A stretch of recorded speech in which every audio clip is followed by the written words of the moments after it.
Hi everyone, I am Bhumika. Welcome to my channel. आज हम बात करेंगे एटीएस एग्ज़ाम की प्रिपरेशन स्ट्रेटजी के बारे में। कौन कौन से सब्जेक्ट आते हैं और क्या सिलेबस है और कहाँ से क्या तैयारी करनी है, किस सब्जेक्ट को कितना टाइम देना है, कौन से बुक्स फॉलो करनी है, सब कुछ। तो स्टार्ट करने से पहले मैं अपने बारे में बता देती हूँ।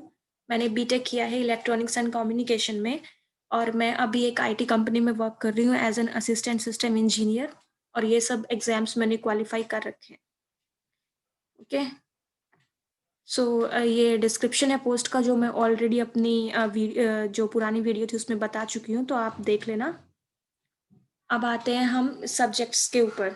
सबसे पहले हैं टेक्निकल सब्जेक्ट्स। टेक्निकल सब्जेक्ट्स में हमारा मैथ्स एंड फिजिक्स आएगा। ठीक है।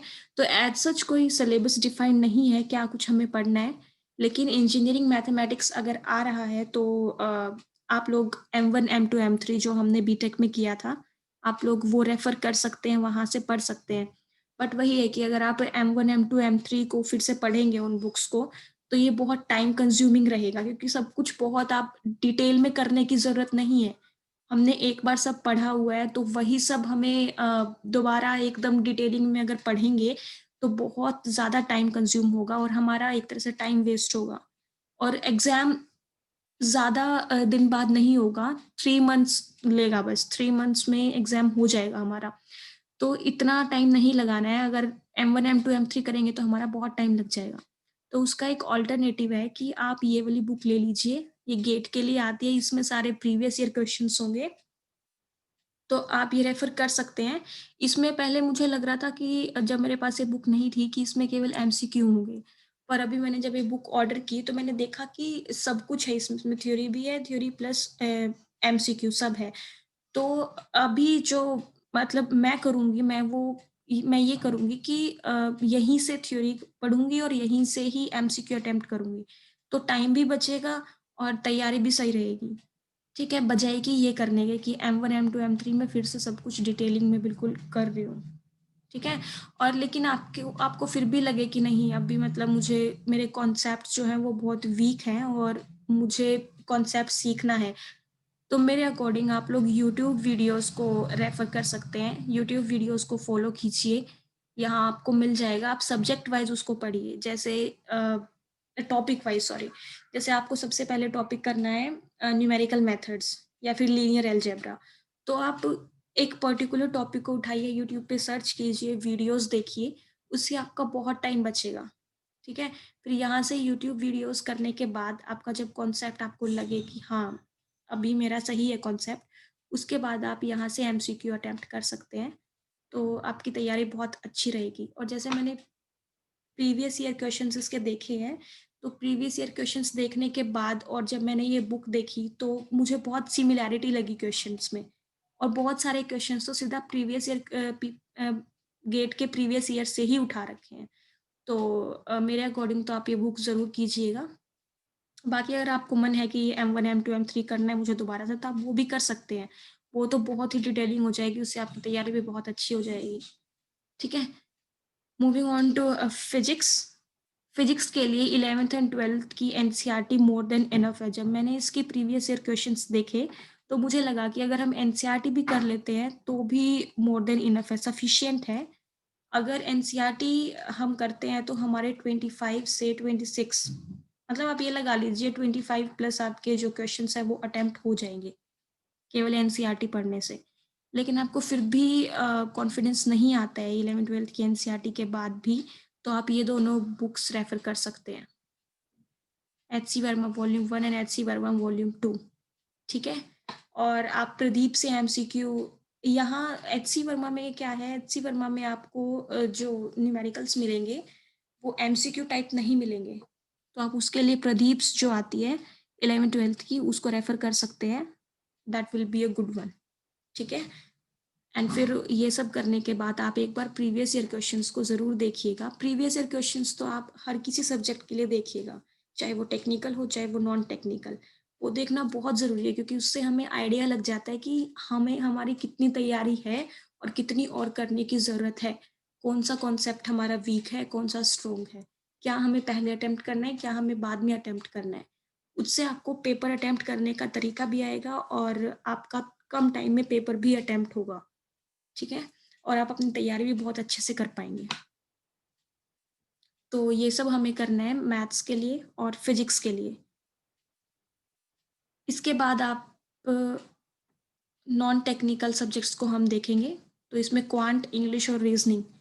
अभी मैं डिस्क्रिप्शन में लिंक दे दूँगी मेरी पुरानी वीडियो का, उसमें मैंने डिटेल में सब कुछ बता रखा है इनके बारे में, तो अभी हम दोबारा डिस्कस नहीं करते हैं। फिर भी आपकी कोई क्वेरी है तो आप कमेंट्स में नीचे पूछ सकते हैं, मैं आंसर करूँगी।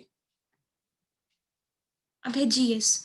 जीएस इसमें बहुत ज़्यादा हमें डीप में नहीं करनी है, जैसे बाकी जो एग्ज़ाम्स होते हैं उसमें हिस्ट्री, ज्योग्राफ़ी हम सब एक-एक सब्जेक्ट को बहुत डिटेल में पढ़ते हैं, तो इस पेपर के लिए हमें ज़्यादा डिटेल में पढ़ने की ज़रूरत नहीं है। हमें एक तो करंट अफ़ेयर्स के ऊपर बहुत ज़्यादा ध्यान देना है। जितनी भी एयरपोर्ट रिलेटेड न्यूज़ होती हैं, उनके ऊपर मेनली ध्यान देना है हमें। जो कि हमारी करंट में कुछ हो रहा है, कोई नया एयरपोर्ट बन रहा है, किसी न एयरपोर्ट का नाम चेंज हुआ है, तो ऐसे हमें इन न्यूज़ के ऊपर बहुत ध्यान देना है।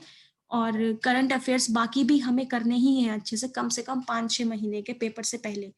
फॉर एग्ज़ाम्पल अगर आपका पेपर होता है जून में, तो हमें जनवरी से लेके जून तक के सारे हमें करंट अफ़ेयर्स टिप्स टिप्स पे होने चाहिए।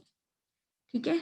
और जो भी नई गवर्नमेंट स्कीम्स आती हैं, चाहे वो एयरपोर्ट से रिलेटेड हो, चाहे वो ना हो, जैसे उड़ान योजना है, ठीक है? तो हमें पता होना चाहिए ऐसी जितनी भी एयरपोर्ट रिलेटेड स्कीम्स हैं या फिर कोई नई गवर्नमेंट स्कीम आई है जो कि बहुत ही चर्चा में है, बहुत जिसका अभी बात होती है, तो वो हमें सब पता होना चाहिए, उससे रिलेटेड क्वेश्चंस ज़रूर बनते हैं किसी भी गवर्नमेंट एग्ज़ाम में, ठीक है?